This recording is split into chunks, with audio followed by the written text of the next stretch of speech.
أهلا بيكم في فيلم جديد. اشتركوا في القناة وفعلوا زرار الجرس عشان يوصلكم كل فيديوهات جديدة. وبيبدأ الفيلم مع سوريا ضابط في الجيش الهندي، وبيكون واخد الأكل ورايح على مسجون باكستاني اسمه كساب، وبياخد منه الأكل وهو بياكل بيقول له بعد إذنك يبقى المرة اللي جاية زود الأكل. بيقول له للأسف أنت بعد ما هتاكل هقتلك. بيتصدم منه كساب وبيخلص الأكل بيطلع سوريا سلاحه ويقتله. وهنا بنلاحظ إن سوريا بيحب بلده ومخلص ليها، علشان كده قتل الإرهابي ده. وبسبب الإرهابي ده مات بسبب ضباط كتير أصحاب سوريا.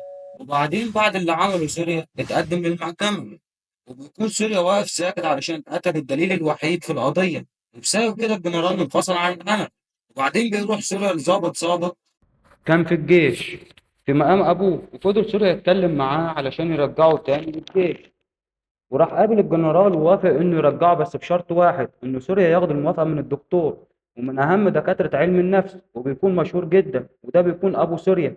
والمشكله سوريا مش بيكلم ابوه من سنين لما كان بيعمل مشاكل ومش بيرحم حد، وابو سوريا راح له واتكلم معاه بعنف، وسوريا ما تقبلش ده من ابوه وسابوا سوريا ومتقابلوش تاني. لكن سوريا برغم كده واقف علشان حلمه يكون جندي في الجيش ومخلص لبلده.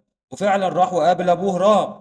واول ما دخل سوريا مكتبه، رام بيقول له انا مش فاضي النهارده، تعالى بكره. خرج سوريا من عنده وقابل كاشور مساعد رام واتعرف عليه، وبيقول له انا بكره هاجي اخد توقيعه وامشي. كاشور بيقول له انت بتحلم، وانا كمان ظابط زيك بس في مصلحة الجوازات.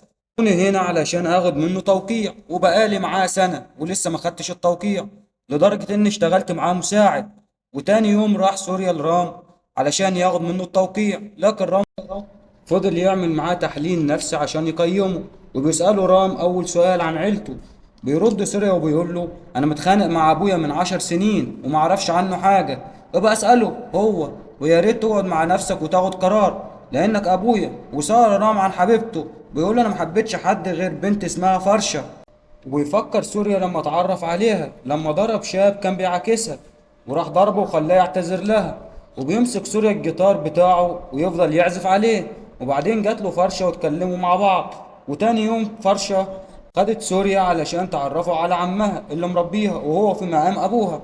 ولما بيشوف عمها سوريا بيفتكر لما ضربه، وبدأ عمها إنه يشوف طريقة يوقع بيها سوريا وفرشة ببعض. وعرفت فرشة إن سوريا مش موسيقي وإنه ضابط في الجيش، وهي حبته إنه موسيقي وكان نفسها ترتبط بشخص يحب الموسيقى.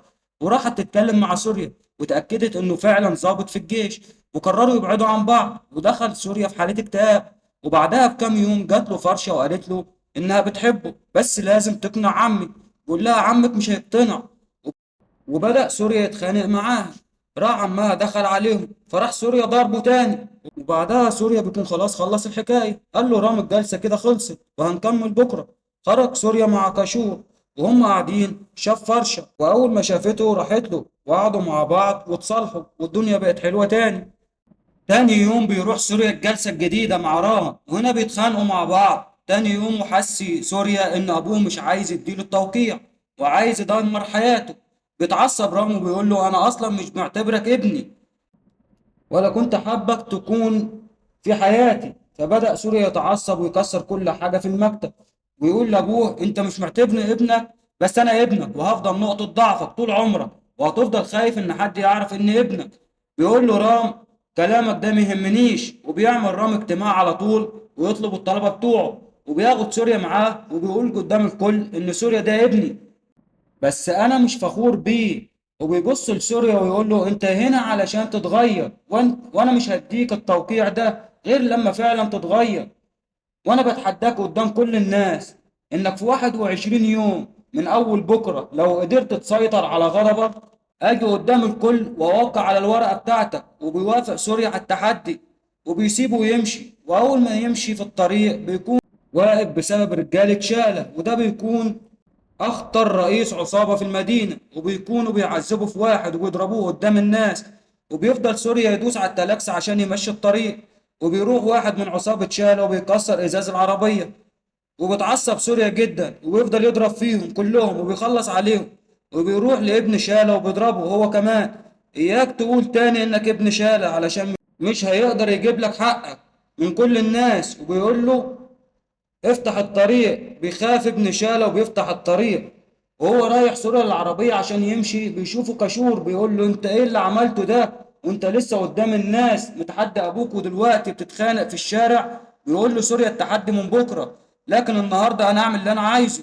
وتاني يوم بيكون ده اول يوم في التحدي، وبيبدأ سوريا يروح دروس يوجا ورقص، وبيقضي معظم الوقت مع كشور، وبيخلص اول يوم على خير. وبيجي تاني يوم في التحدي وبيقابل أمه لأول مرة من 10 سنين، وبتطلب منه إنه يجيب لها دواء لواحدة تعبانة أوي. وبيكون في إغلاق لكل المحلات اللي في السوق، وبيكونوا عاملين كده رجالة شالة علشان يدفع لهم فلوس. بيروح سوريا ويحاول يجيب الدواء، وبيفتح الصيدلية وبياخدوا الحقنة. بس وهو راجع بيوقفوه رجالة شالة وبيسألوه اشتريتها منين؟ بيقول لهم أنا مشتريتهاش، أنا فتحت الصيدلية وخدتها. فبياخدوها منه ويكسروها. يقول له لو سيبناك تعمل كده كله هيعمل زيك، والاغلاق مش هيكون ليه اي لازمه. يقول لي يلا امشي، وبيتعصب سوريا، بس بيضطر انه يمشي علشان ما يخسرش التحدي. ولما بيرجع سوريا بيطلع حقنه تانية كان مخبيها في جيبه، لانه عارف انهم هيعملوا كده، وبيديها لامه. وبيجي اليوم التالت وبيكون سوريا وكاشور خارجين بالعربيه، وفي الطريق ويوقفهم رجاله شالة وبيطلبوا من سوريا يوصل شالة علشان عربيته عطلت. بينزل كاشور وبياخد شالة ويفضل طول اليوم يلف سوريا مع شالة، وبيكون غصب عنه، وكله ده علشان ما يخسرش التحدي. وبيشوف شالة وهو طول اليوم بيروح لناس ويهددهم ويضرب فيهم وياخد أراضيهم. هنا بيروح شالة لشخص اسمه مصطفى، وبيكون عاجز بسبب إنه كان في الحرب والبلد كرمته وادته الأرض دي. وبيكون شالة عايز ياخد منه الأرض، لكن مصطفى بيرفض وبيديله شالة مهلة 4 أيام. لو رفض هتشوف ان هعمل فيكم ايه. وبيمشي، وفي الاخر بيوصله سوريا على بيته، وبيروح سوريا وهو متعصب جدا. لكن كاشور بيقول له مش انت لوحدك اللي متعصب من شالة، بيعمل كده كل يوم مع اهل المدينة ومحدش عارف يوقفه. وتاني يوم بيخرج سوريا من البيت وبيلاقي رجالة شالة قاعدين في عربيته، وواحد منهم بيقول له شالة عجبته العربية وقرر انه ياخدها منك، وفي المقابل بيسيب له موتوسيكل مكان العربية. بيتعصب سوريا لكن ما بيرضاش يرد عليهم، ومش بيقدر يعمل أي حاجة علشان التحدي. بعدها بيروح سوريا يصالح أهل فرشة علشان عايز يرتبط بيها. وبيفضل يعدي يوم ورا يوم، وسوريا بيكون مسيطر على غضبه والبعد عن شالة وعصابته. وبيكون فاضل 10 أيام على التحدي، وهنا بنشوف مصطفى وابنه وهم بيلفوا على كل المسؤولين وأي حد يقدر يساعدهم. وفي الآخر بيروح للشرطة علشان حد يقدر يوقف شالة، لكن محدش بيقدر يوقفه، محدش بيوافق إنه يقف معاه. وفي يوم بيظهر في التلفزيون إن مصطفى خاين وباع بلده وسرب معلومات وانتحر، وكل ده بيكون غير صحيح، وبيكون كل اللي عمل كده شالة علشان ياخد الأرض. وبعدين بنشوف ابن أنور وهو بيتخانق مع جده، ولأن البلد ما حمدش أبوه من شالة وبيقول له لازم نمشي من البلد، لكن جده مش بيوافق وبيقول له دي بلدي وما ينفعش نهرب ونسيبها. بيتخانق معاه أنور وبيسيب البيت. وبعدين بنروح لسوريا وبيجي له واحد من أفراد العصابة ويسيب عنده مجرم كام يوم، ويضطر سوريا يوافق ويفضل المجرم يتعامل مع البيت كأنه بيته، وبيبعت سوريا يجيب له كل طلباته. وبكده رام بيتأكد إن سوريا قدر يتحكم في غضبه. وفي اليوم ال 18 بيسمح له أبوه إنه يروح يقعد مع أمه بعد أكتر من 10 سنين بعيد عنها.